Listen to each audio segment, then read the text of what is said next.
Hey there, next on the T Nation. Thank you so much for coming back and tuning into part 2 of this week's show, featuring my conversation with Keith Hirshland. As you guys know, Keith has been a wonderful part of this show for many, many years. This is actually the 14th time that I've had the privilege of having Keith as part of the show.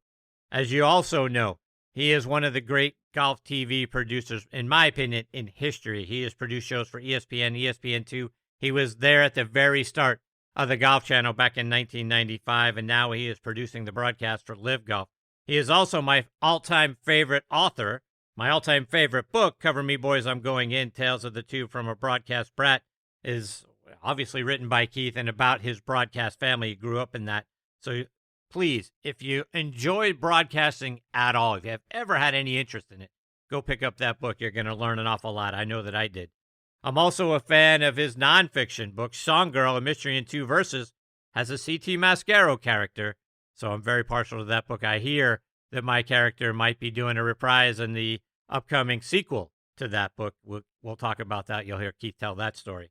So Keith is a great guy. He is a great listen. He is incredibly knowledgeable and just a wonderful human being. So sit back, relax, let us take your mind off everything else going on in your life for the next hour or so. But before we get started, I want to remind you about our great friends over at 2 Under. 2 Under men's performance briefs are the unofficial underwear of the PGA, Ryder Cup, and President's Cup teams, and are sold in over 3,000 golf pro shops and golf specialty retailers nationwide. Ricky Fowler is their global ambassador, and over 50 other PGA, Korn Ferry, and Champions Tour players wear them. Just to mention a few, they are David Toms, Jerry Kelly, Justin Thomas, William McGirt, Scott McCarron, and Chris DeMarco. The Joey Pouch technology provides the ultimate male asset management, delivering maximum comfort from the tee box to the boardroom to the bedroom. Go to 2under.com to check out the bundle specials that offer substantial discounts for being a Next on the Tee listener. That's the number 2, UNDR.com. 2 Under, performance in your pants. Coming up next, Christopher Carter is going to make a return visit to the show. He's got a wonderful new book out that's going to help us have more fun when we're out there playing on the course. Before I bring him into the show, let's talk about our friends over at Squares Golf. And folks, do you sway and you're off balance in your golf swing? You know what? It could be your shoes. A golf shoe needs structure to provide stability and reduce sway. How can you tell if your shoes lack structure and are hurting your game? If you can hold your shoes by the toe and heel and twist it, toss it. Squares was designed for the perfect balance of structure and comfort. Isn't it time you tried Squares? Try the new Speedbolt at squares.com. That's SQAIRZ.com. Sure, this is golf, but so is this. And this. And this is definitely golf. And so is this. Hey, that's not golf. Oh, wait, yeah, it is. And no matter what your golf is, you're gonna need a store. No, a superstore. A place to get fit for a new club and walk out with it the same day. A place to find the perfect fit. A place to do whatever this is. Because this is golf. And this is Golf's Superstore. All right, now back in Next on the Tee with me for the 14th time, and I'm very humbled to say that, is my all-time favorite author and one of the great people you get to meet in this life, and that is Keith Hirshland. Keith, like he has for the last couple of years, is coming to us from the future, oh, by the way, because we're recording this segment Tuesday, March 11th at 8:52 or 3 p.m. Eastern Time. Well, it's Wednesday morning at 8:52 a.m. where Keith is at, and that is over in Singapore. He's getting ready to produce the LIV Golf tournament that's over there this week. For folks that haven't been with us in the past, Keith is an Emmy Award-winning TV producer. He has produced shows for ESPN, ESPN2, the Golf Channel, and now LIV Golf. And he was among the first people that got the Golf Channel started back in 1995. He's written 6 wonderful books. My all-time favorite book, which is Cover Me Boys, I'm Going In, Tales of the Tube from a Broadcast Brat. I'm also a little partial to Song Girl, A Mystery in Two Verses, and that CT Mascaro character. I've heard rumor that there could be a sequel to Song Girl on the way. Can't wait to see if my character is in the reprisal of that book. And if you enjoy fun, clever books that, as one person on Amazon stated, are the best thing since sliced bread, pick up your copies out on Amazon or on Keith's site, keithhirshland.com. And it's an honor to have him back with me again this week here on Next on the Tee. Hey, Keith, how are you, my friend? I am doing great, Chris, and can't tell you how much of a pleasure it is to be with you again. It's been a while. It has been a while. And, and you're up early on the other side of the world. Thank you for doing that, my friend. Yeah, not as early as I'm going to be up on Friday, Saturday, and Sunday. I don't know if you've ever been to Singapore, but they have it's right on the equator. So storm clouds and thunderstorms are frequent almost daily. So we start our broadcast at 9 a.m. local time, which means a 5 a.m. crew call. So starting on Friday, I'll be getting up in the dark. I guess you will. All right, so I got to start off our time, and I know this is a little self-serving, and I'm not trying to suggest anything, but is CT Mascaro going to be back in the sequel to Song Girl? Well, without, I guess, a spoiler alert, how could I write a Song Girl book without CT Mascaro would be the answer to that question. Of course, he is going to help Detective Mark Allen solve the next mystery that is happening in and around the Colorado Springs area in my fictional account of this book. And CT is, as always, or as was in the first edition of Song Girl, he is working at a golf course as a starter so that he can call out the groups that are next on the tee. I love that. You're awesome. All right, so also looking down the road, though, is there going to be another installment in the Murphy series? There is. When I first got the idea to write about my intrepid detective Murphy, I had envisioned that there would be 3 in the series. The first one dealt with redundancies, Murphy in the case of serious crisis. The second one was all about cliches, Murphy and the commission, and the case of the Commission on Cliches.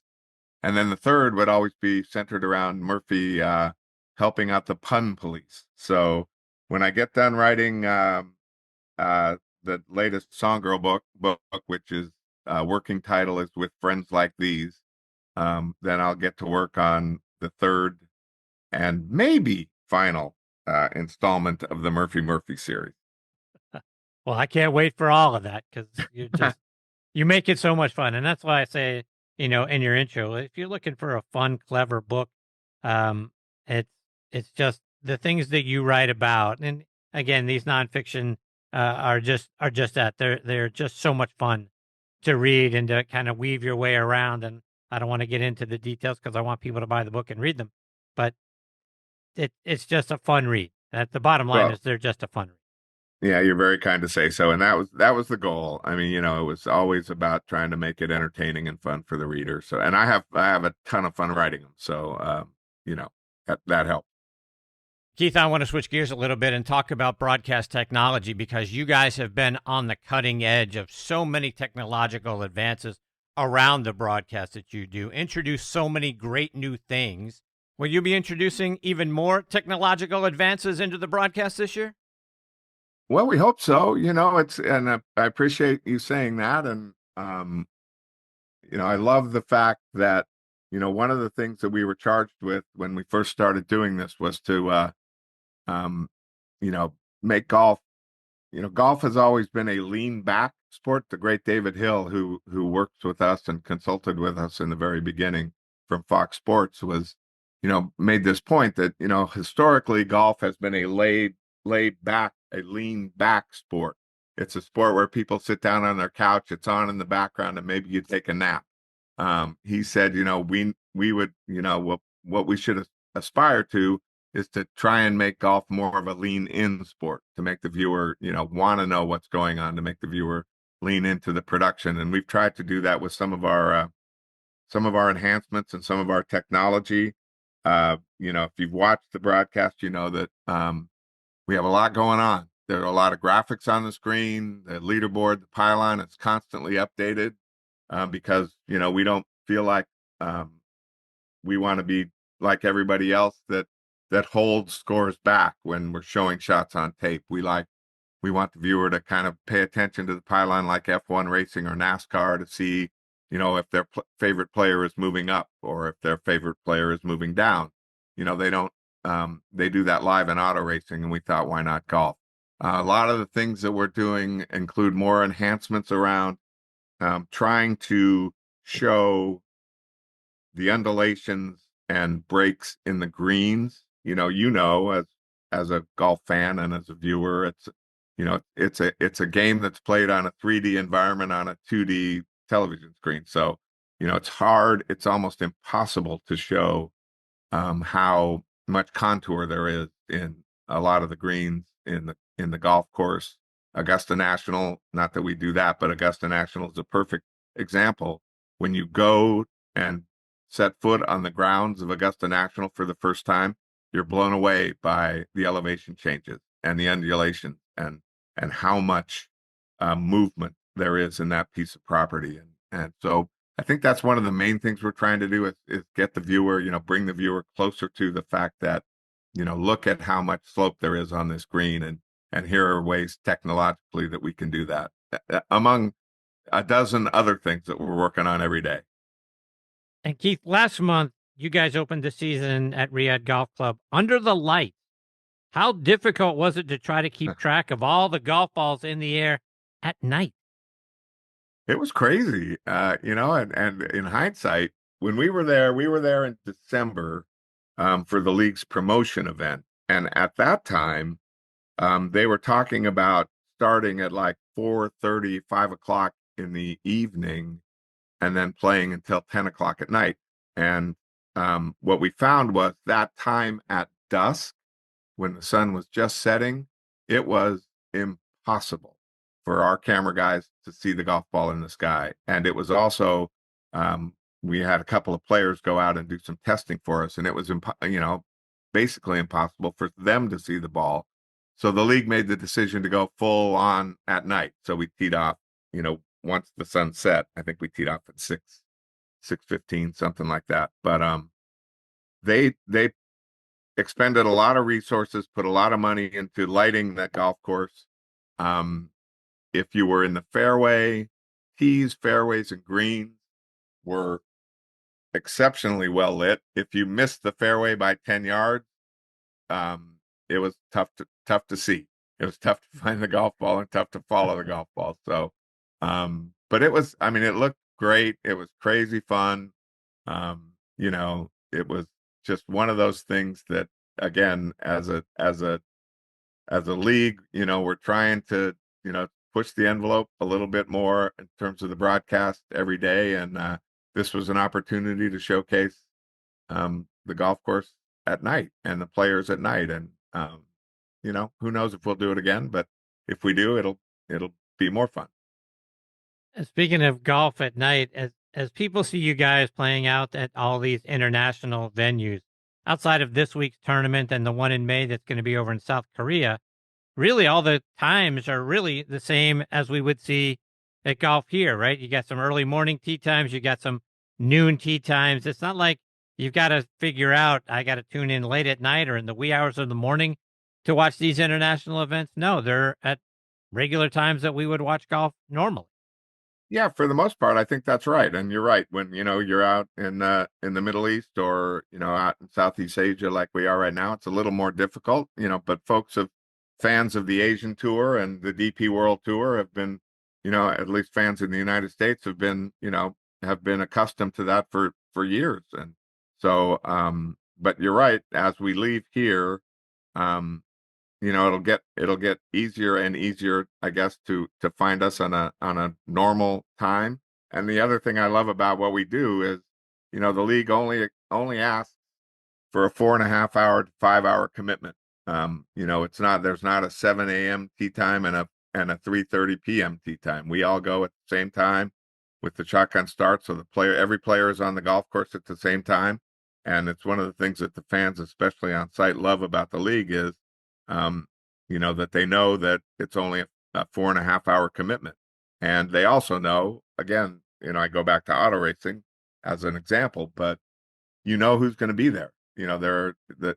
All the stars are going to be at every league event for all 14 events. So if you're a fan in, when we get to Miami or Dallas or Chicago or Indianapolis, and that, you don't have to worry that Jon Rahm might not be there, or that Dustin Johnson might not be there, or that Phil Mickelson might not be there. Everybody's there every week. So again, it's a great, we've heard from a ton of people that the fan experience is better than anything they've ever experienced in golf. Speaking of Rahm and Mickelson, you guys had a pretty stacked leaderboard this past week in Hong Kong. Sergio goes out and wins the tournament. Phil Mickelson has his best finish since he joined LIV. He finished third. Rahm finished tied for sixth. All three of those guys, I'm sure, are feeling pretty good about themselves as they look ahead to next month's Masters. But how exciting was it to cover three former Masters champions battling it out coming down the stretch? It was amazing. It was so much fun. And, you can't say enough about those three guys. I mean, Jon Rahm, everybody knows how good a player he is, but he has not finished outside the top 10 ever in the LIV Golf League since he joined. And, that's incredibly impressive. Phil was always that guy that, when we're watching, Phil's making a run, he's never been shy about making birdies, but it always seemed like he would trip himself up and hit one into the trees and make a double bogey and derail his round. And in Hong Kong, he just, he took a new approach. He's realized that at, 54, he's got to find different ways to beat the Jon Rahms and the Waco Niemans of the world. So he was much more, I hate to say conservative when you talk about Phil, but he had a game plan and he stuck to it. And at one point, Pat Perez, who was a new addition to our broadcast team this year, he said, "I can't believe I'm going to say this, but Phil Mickelson is boring to watch. He's hit every fairway, he's hit every green. The guy is boring." And he said, I didn't think I'd ever say that about Phil Mickelson." And then Sergio, he's found the fountain of youth out here. I mean, the guy has won, a couple of times. He's lost in playoffs a couple of more times. His game is as good as it's ever been. He's always been one of the best ball strikers in the world. And now he's making putts. And, all three of those guys, along with Joaquin Niemann, along with Bryson DeChambeau, are all looking forward to Augusta in a month. You mentioned Pat Perez. I got to ask you, as a guy who was a player out on the LIV Tour and now having him as part of your broadcast team, what was it like for you trying to break him in for what you were looking for from him behind the mic? These players are so funny, Chris, and I've done this for decades, as you know, and I have been lucky enough to introduce a number of former players turned broadcasters to the world of television, and it's always a challenge, but it's always a lot of fun. And Pat was he's just such an engaging guy and such a fun guy to be around.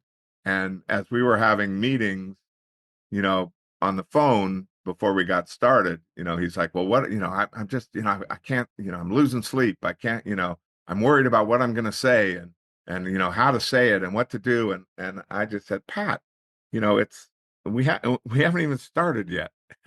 I said, "Stop worrying about what you're going to say. All I want you to do is watch and react." And the one thing that we didn't have, even though we have what I think is, the best broadcast team in golf, the one thing we didn't have was a contemporary voice. And now we have that in Pat. I mean, he just spent the last 3 years playing with every single one of these guys. And he's getting more and more comfortable. He was great right out of the gate. He's getting better every day, every show. And I think he's really settling into this role as an observer and, kind of this keen eye that, as a guy that just played this golf course, can relate to what those guys out there are doing. So it's been a joy to have him, and I can't wait, for the next 11 events. Keith, you guys have all the travel that you guys do. I mean, when I look at the schedule, and obviously you're in Singapore this week, in a couple of weeks you're in Doral, and then Mexico City, and then you're over in South Korea. I mean, you guys are jet setting across the world, across the globe. That's got to take a toll on the body, does it not? Sure, I guess. I mean, it's just it does. I mean, it's especially I was listening, to your former guest talk about, being, what did he say? He's, 50 years old. And I thought, man, to be 50 years old again. But, it's just, the travel takes a toll. The flying, the 14, 15, 16-hour flights, are not a lot of fun. But, when you just always know that you're looking forward to what's going to be an amazing event. So that's always fun. And then when you're going home, you're going, you get to go home for a couple of weeks. So um, you just put all that, I guess, out of your mind, that, the time zones and the trying to get used to, getting up early or whatever time it is at home and trying to call home and check in on everybody there. That's always a struggle. But like I said, this is the greatest job in the world. And, for me to look at it any other way than that and sit there and say, oh my gosh, but I have to, get on an airplane and fly halfway across the world. It's like, who would complain about that? I'm the luckiest guy in the world, Chris. It's amazing. This opportunity has just been a blessing, and it's been so much fun. And like I say, the chance to get to work with incredibly talented people, really like creative and the best in the world at what they do. And then when we look up in the 80 monitors that are in our, on our production wall and see, the game's greatest players hitting golf shots, I would be a fool to complain about any of that.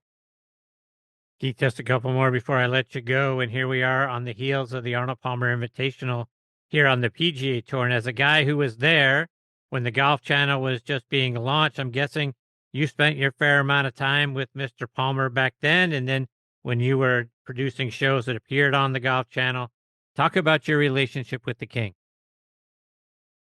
It was amazing. I was that generation of junior golfers, Chris, that, Mr. Palmer was when I, first started actually thinking I could play serious golf. He was the guy you looked up to. He was the guy you wanted to be. He was my hero. And, my mom, I joke, my mom, it's like she said, Arnold Palmer was the only man that she would ever leave my father for. So, he had that charisma, he had that style. He was just, he was one of a kind. And then when I was fortunate enough to get the job in 1990 with Don Ohlmeyer's production company, and at the time they produced all of ESPN's golf. So I got to, it was the senior tour at the time, and the Skins games. So, you got to spend a little bit of time around, Mr. Palmer and Jack Nicklaus and Trevino. And that was just, I was like a kid in a candy store. And then, when I was lucky enough, to be chosen by Mike Whalen and Bob Greenway and Gary Stevenson and the folks at the Golf Channel to come and produce their events, and how intimately involved Mr. Palmer was there, and to, actually be in meetings, and sit around the table with the great man. You just had to pinch yourself every day. And the one thing I, luckily, have enough faculties to still remember, the one thing I hope I never forget was walking up to Mr. Palmer on the practice tee as he was hitting balls. And, I went to, say hello, and he stopped what he was doing and looked at me as I was walking over and actually said, "Hey, Keith, how's it going?" And I thought, oh my God, Arnold Palmer knows who I am. And, so it was always, it was always incredible being around him. And, I think everybody, again, of my generation, if you don't miss him still, then you're not doing it right. One more before I let you go, and you used the term incredible. One of the things that I don't think that many of us have an appreciation for is the incredible effort. You mentioned all of the monitors that you have, the effort that is involved with capturing all these golfers out on the course at the same time, balls in the air everywhere. Now introducing nighttime into it, which is even another variable. But talk about the incredible effort that is behind trying to produce a LIV Golf event. Yeah, it's and I used the cliche, and Murphy would cringe at this, but it's a bit like drinking from a fire hose. Because like you say, there's with the league that's different from the PGA Tour or the DP World Tour or the LPGA Tour producing those broadcasts. Players finish. So one group will go through 18. One group will go through the fifth hole, and then there's no more golf on the fifth hole. So then all you have to worry about is the sixth hole and the seventh hole. And as they finish, all those holes are in the past. They're gone. Well, with the league, because of the shotgun start, there's golf on every hole for 4.5 to 5 hours. And, you have to be cognizant and pay attention to the guys that are moving up the leaderboard, moving up the pylon to where that golf is. It might be on the 16th hole with Joaquin Niemann and John Rahm, or it might be on the fourth hole with Matt Jones and Adrian Meronk. So, luckily, and, I say this with the utmost respect, I have an amazing team that I get to work with. And, there are 4 or 5, as we're watching 70 monitors, there are also 4 or 5 people in my ear, in my headset, keeping me abreast of, what's happening at the fourth hole, what's on, what's been recorded from the 15th hole, and then I try and weave those live shots and those tape shots into the broadcast. And then at the same time, unlike other sports, most other sports, especially stick and ball sports, there are no natural commercial breaks. So the producer also has to decide when to go to commercial. And we have 18 of those in a 4.5 hour, 5 hour broadcast. So it keeps you on your toes, that's for sure. But, I couldn't do it without this incredible team around me and the incredible teams that I've had around me throughout my entire career. Golf, more than anything else, is not a one-man production sport. It is a team. And, I'm lucky enough to be working with the best in the world. Keith, before I let you go, remind our listeners again, how can we stay up to date with you, get copies of your book, and also follow you online or on social media? Yeah, Chris, I appreciate that as always. And you can get my books at Amazon, search, author Keith Hirshland, or the great people at Beacon Publishing Group. They're beaconpublishinggroup.com, BEACON, publishinggroup.com. All my books are there.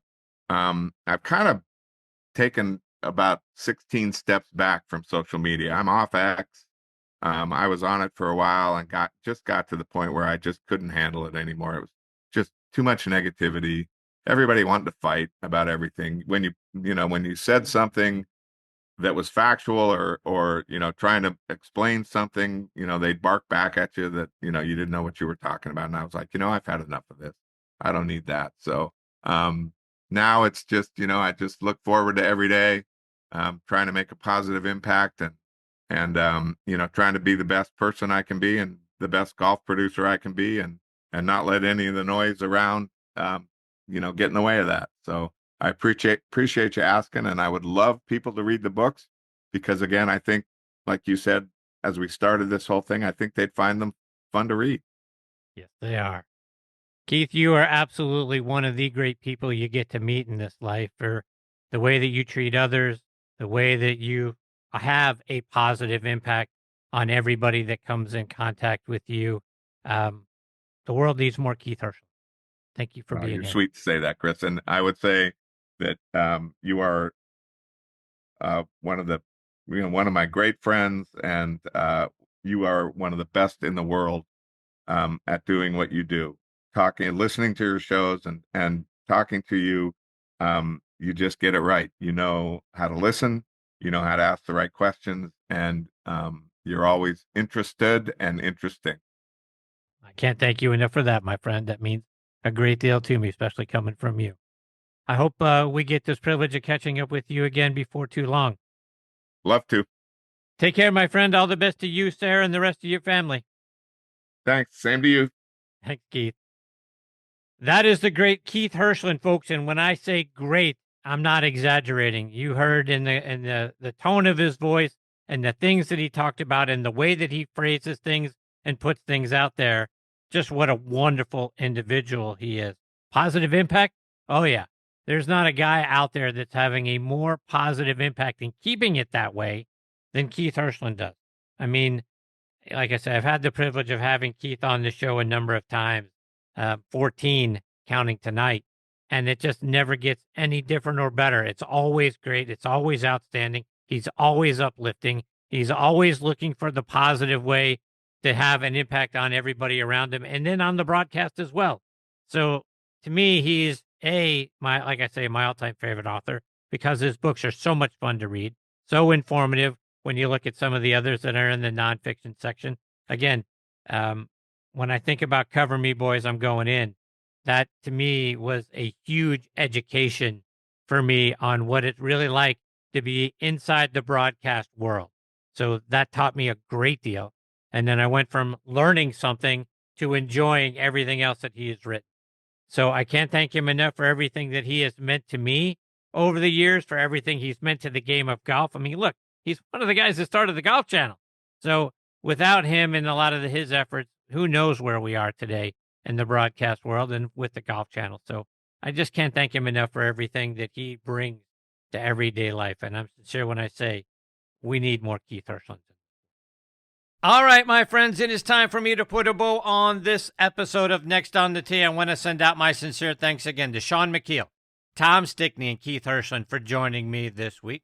Scheduled to join me next week are, of course, our resident director of instruction, Tom Patry, will be back. Former New England Patriots, LA Chargers, Minnesota Vikings, and New York Giants defensive back, and a big-time golf nut, Vincey Glenn, is going to be here. Vincey has been a wonderful friend of this show and our football show, Thursday Night Tailgate, for many, many years. Always entertaining, always upbeat and uplifting. Looking forward to having Vincey back. And then we're going to round things out with the lead instructor down at Reynolds Lake Oconee, Taylor Crosby. And Taylor's another one of the very talented, very entertaining, and very knowledgeable instructors in our game. Excited to have him making his next On the Tee debut. So, folks, I'm also excited to have you back as part of the show. I hope you'll come back and join us. I want to thank our friends again over at the Pittsburgh Tribune-Review for hosting this show on their site. For coverage of everything going on in Western Pennsylvania, including your favorite sports, go to triblive.com. You can find the show by clicking on the Sports Section tab. We're right there front and center for you on the homepage of the Sports Section. You can also click on Sports and then Podcast Network. Then you're going to see the Next on the Tee logo. If you click on that, many of the most recent episodes of the show are going to be available for you right there as well. You can also find this show available pretty much anywhere you get your podcast content, particularly over on Good Pods, Apple Podcasts, Spotify, Amazon Music, Player.fm, and GolfNewsNet.com. And as always, my sincere thanks to the great folks at Good Pods for making this one of their recommended podcasts. So please download their free app and listen to any of your favorite podcasts right there on their wonderful app. It is just a wonderful place to go, especially for indie podcasts. You're going to find this one and many, many others available for you on goodpods.com. But like I say each and every week, most of all, my sincere thanks go out to all of you for being the greatest supporters in the history of podcasts. I appreciate each and every one of you so very much. Until next week, hit 'em straight, my friends.